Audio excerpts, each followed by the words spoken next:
உண்மையான பரிசு. இது ஒரு முக்கியமான வாழ்க்கை பாடத்தை அழுத்தமாக எடுத்துரைக்கிறது. கதையின் சாரம் மற்றும் நீதி.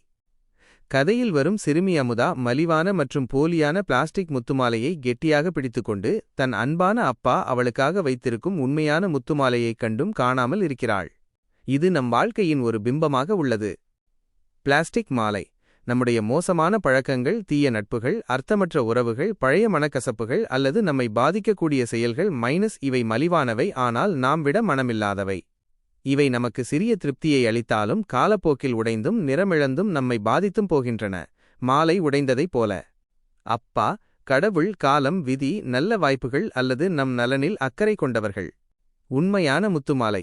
நமது உண்மையான இலக்குகள், சிறப்பான வாய்ப்புகள், அமைதி, மகிழ்ச்சி, ஆழமான உறவுகள், ஆரோக்கியமான பழக்கங்கள் மற்றும் ஒரு சிறந்த எதிர்காலம். அப்பா தினமும் கேட்டது, சிறப்பான ஒன்றை பெற தயாராக இருக்கிறாயா என்ற கேள்வியே. போலியானதை துறக்க தயாராகும் வரை உண்மையான பரிசை அவரால் கொடுக்க முடியவில்லை. சிறப்பான ஒன்றை பெற வேண்டுமானால் போலியான மலிவானவைகளை நாம் கைவிட வேண்டும். இந்த கதை நாம் தியாகம் செய்ய துணியும் போதுதான் சிறப்பானதை பெற்றுக்கொள்ள முடியும் என்ற நம்பிக்கையை அளிக்கிறது.